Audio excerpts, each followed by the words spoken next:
Welcome to this video, Beginner's Guide to Premiere Pro. I've been working with Premiere Pro for many years at this point, so I thought I'd share with you how to get started if you're just coming into Premiere Pro. One of the first things that you might want to think about is, is everything scaled right? And if it's not scaled right, what you can do is you can go into your, this is in my Animate one, but you can go do the same thing for any Windows program and go into Compatibility tab and just change the scaling behavior. So for Animate, for instance, it appears very small on my screen. So I'd choose this high DPI scaling override. That makes it bigger.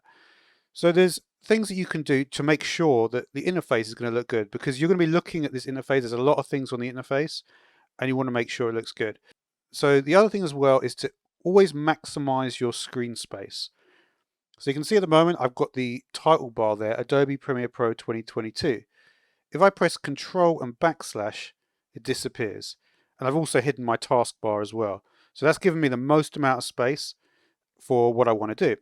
So when you get to this screen, there's two options. One is you can choose some files to put in immediately, and they're going to immediately be imported into your timeline, which is how you work in Premiere Pro. Or you can just create a new empty document and then just import them in afterwards. I'm going to show this is the new way to do it like this. This screen wasn't here before. So say we've got some, let's try these four. And you see as I click them, it's adding them to my timeline. And then we'll give it a title. So just do Beginner's Guide and we'll press Create. Okay, so here's what we've got at the moment then. So this is actually a customized version I use for my interface. And this is probably one of the easiest ways to do it. And if you want to get into this workspace, we can go to Windows Workspaces. So I created this new one called Vertical New. This is what the vertical one looks like. It's kind of a little bit similar. Essentially, all you have to do to create it like you might want is you have to start to drag these things. You see when I click here, we get different tabs. So for instance, I have my effects and effects control together. Right, so all I would do is just drag this over and put it in there in the top bar there. And see that now it's there. So definitely experiment with your setup and how it looks. For me, this setup is quite clean, and it's only one that I actually switched to recently. And the reason for that is that you can actually adjust this height. So if you can have multiple video tracks, so you might have a video, you might have a title, you might have a graphic, it's kind of convenient to put them all in here. And say you only have one audio stream, say you've just got one audio that you want, you can click here, you can pull that down. So then I could have even more. So just to explain this, if I move this all the way up, you see I can move that to a new one and create new ones like that. So that's kind of useful to be able to do that. If you click on the wrench here as well, timeline display settings, you can choose to hide a bunch of different stuff. You have to just go through each one and see what they do. But essentially what you can do is I've got one, this is a preset I made called Ideal Track Height. That won't be in your list. And that sort of just does a preset how I like it. So a little bit differently to what I just did there. So different ways to adjust things. Now, if we look at what else I put here, I put the tools. This is the toolbar. This is in Windows Tools. So there's the tools. And this lets you do some stuff. You see you've got selection, various different tools. Now, for instance, if I wanted to draw a shape or something like that, which is quite useful, you can use the hand as well and the type tool as well.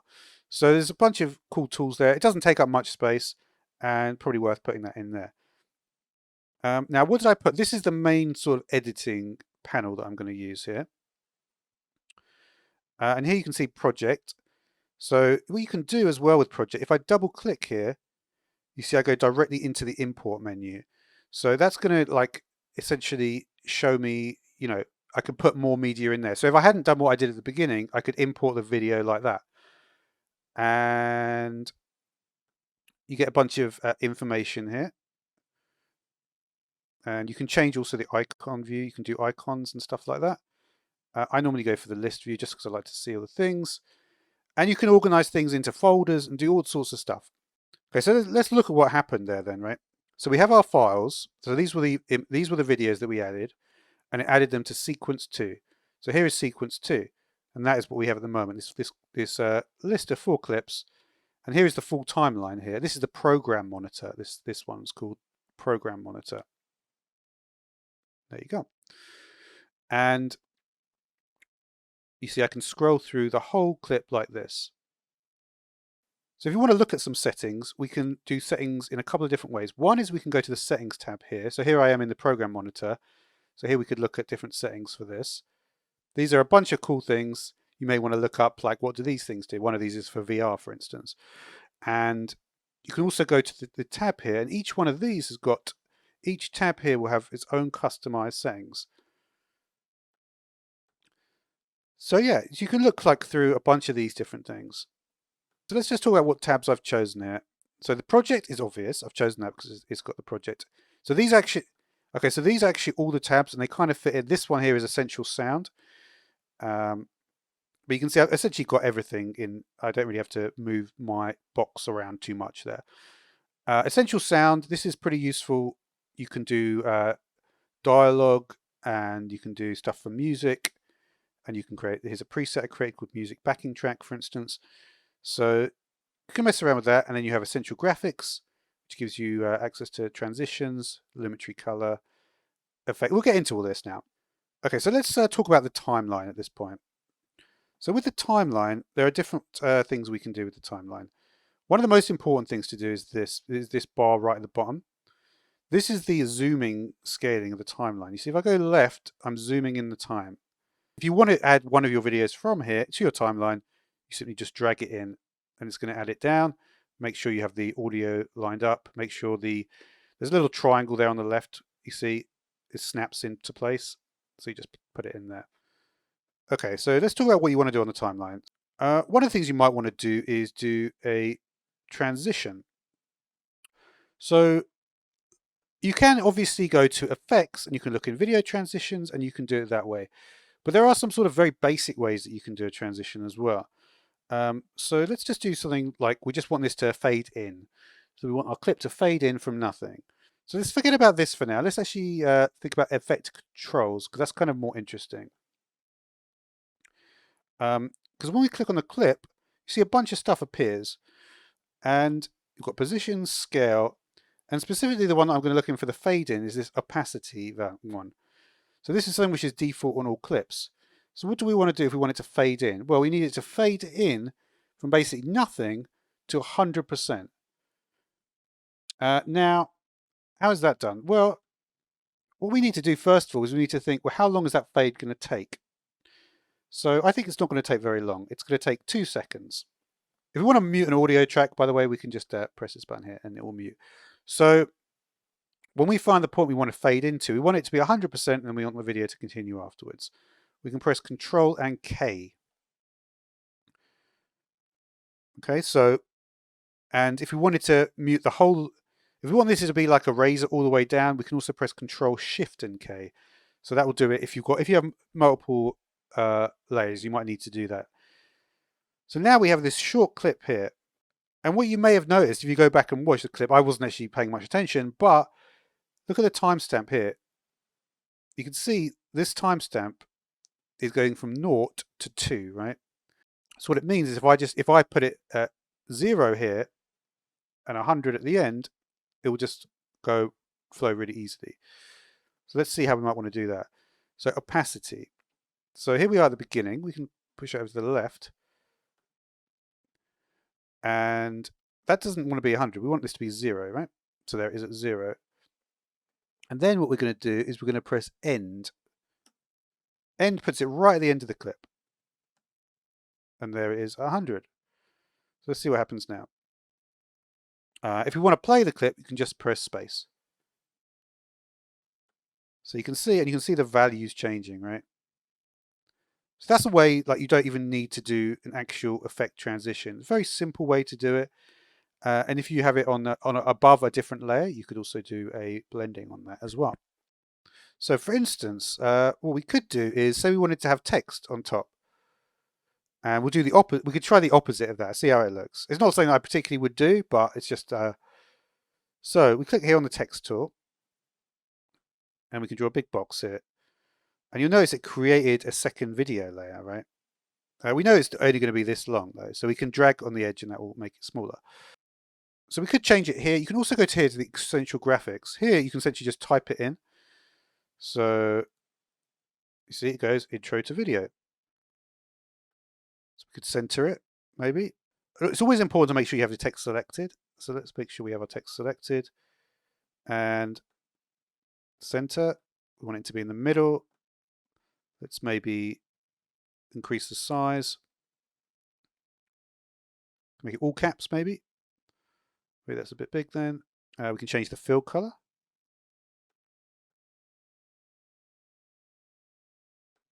You can do this in effect controls. It's probably easier and better to do it in the graphics section though. So now it says text intro to video. And we can scroll down and we can look here, go to the opacity here, put a keyframe there and press end and get rid of it by this point.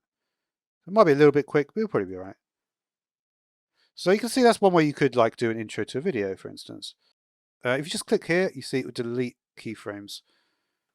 Okay, so let's remove this. Now to remove this one is kind of interesting because you'll notice that I created a keyframe. If I remove the opacity here, delete, yep. What it's done is essentially it's created one new keyframe and it's always at 68.4. So yeah, we can just bump it up though. So we wanted to, let's expand the stage a bit. So we wanted to work actually with a different clip. So what we're going to do is just select these two, just draw a little box there. Now what we need to do is do something called ripple delete, right? So if I just press delete, what's going to happen is you see I just get a big gap at the beginning. That's not something you want to do. So what you need to do is press shift delete.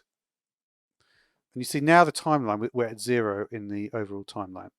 So if you do want to have a more standard video intro, it's actually very, very straightforward and probably quite a bit easier. So one that, for instance, I used, I think I might have even used it for this video. No, I didn't use it for this video. So there's a bunch of different video transitions you can do. So for example, page peel. All you have to do is just drag it in. And you see when you get this little icon there, you just do it in and then you take a look. And again, it's always effect and effect controls. All right, so if we zoom into this area, we have effect controls. And it'll give you like a little bit of information. It's going from a black screen to the actual clip. And each of the different transitions is going to have something a little bit different. You see, this lets me make it slower, for instance. We can actually do effects. Effects are actually cooler in general, right? So again, let's consider the first few seconds of this clip, how we might want to get into it. Well, you could actually just simply place an effect in a similar way that we just did. For instance, let's try, there's one I do like called VR Glow. Right? Okay, so let's take a look at that.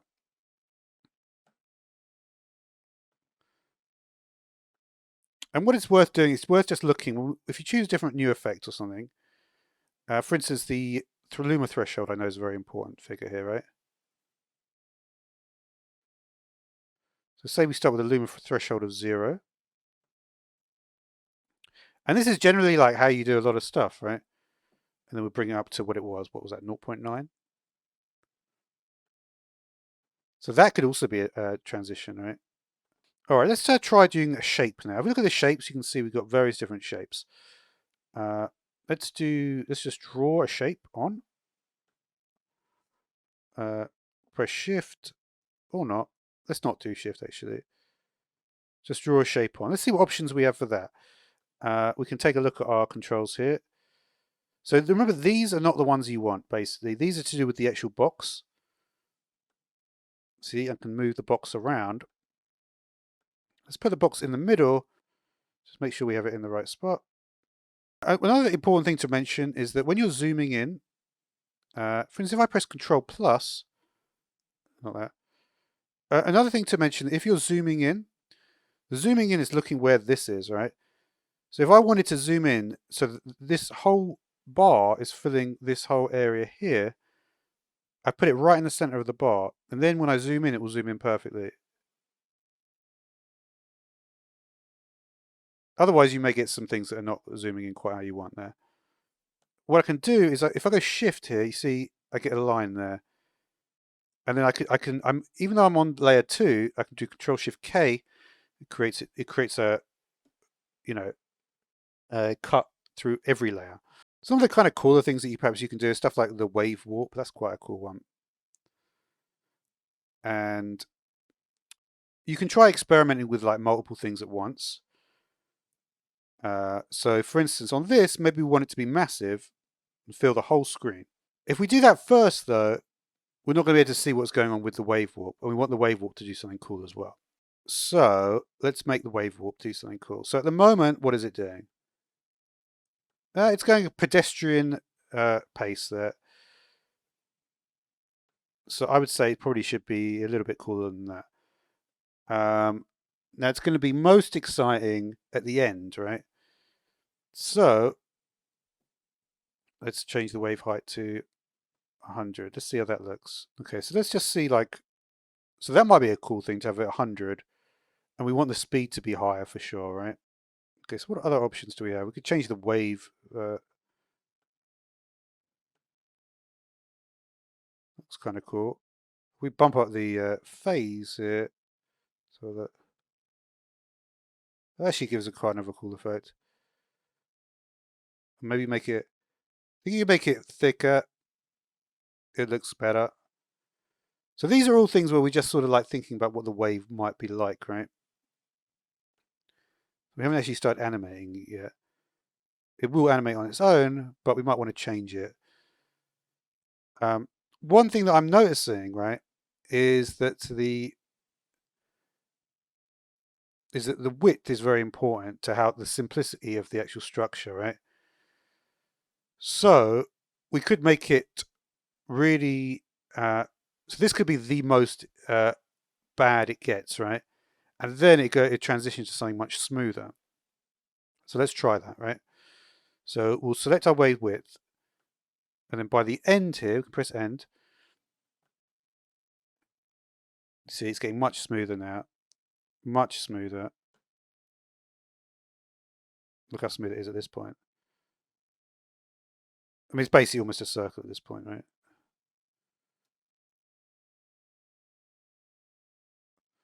Right. Okay, so then what we could try, probably the color of this thing is not great. We'll do something with blending. We'll do something with blending. We don't need to worry about the color actually. And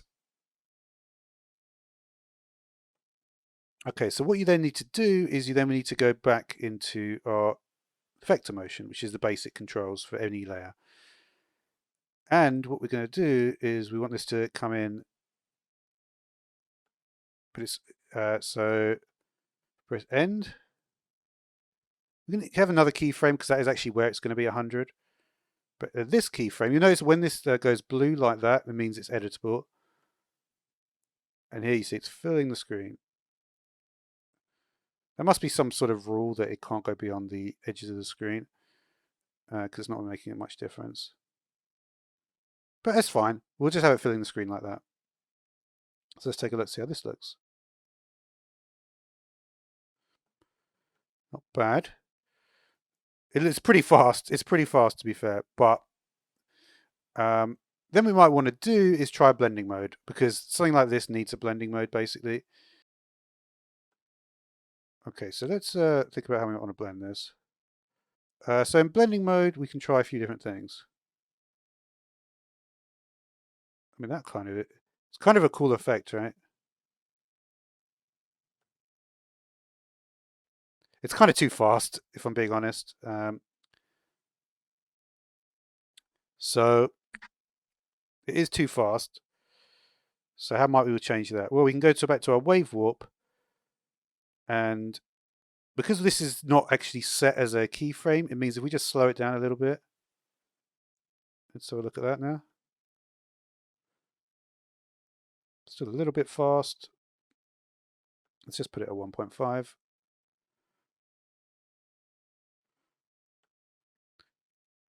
So yeah, that's more like what a transition might look like. So you can see in the video, I chose the blend mode of multiply.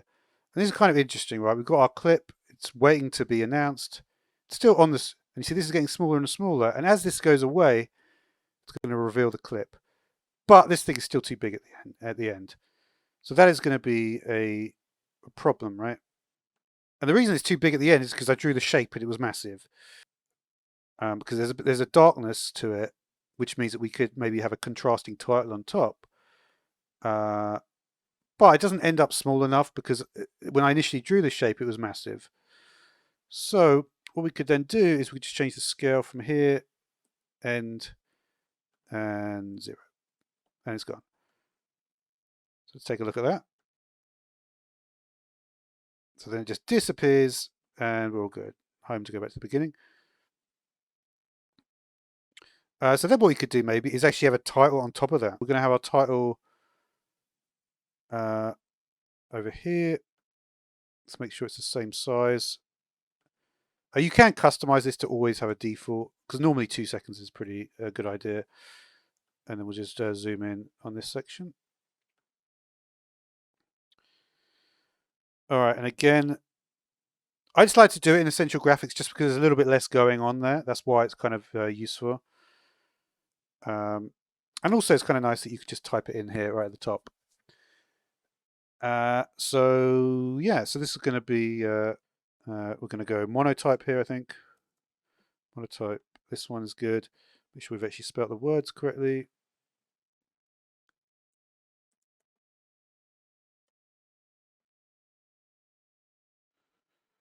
Okay. Let's choose an actual color that actually looks good. So on this, we want it to be much lighter. Normally, I sometimes just go for white, to be honest. Let's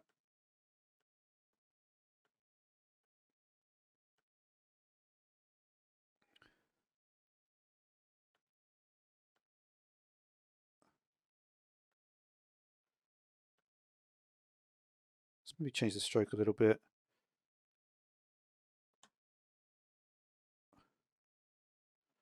Let's get it in position.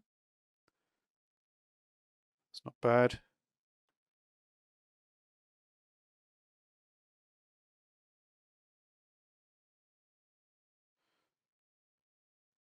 So look at that.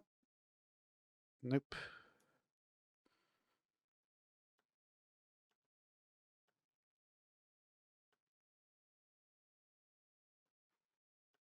Not bad, right?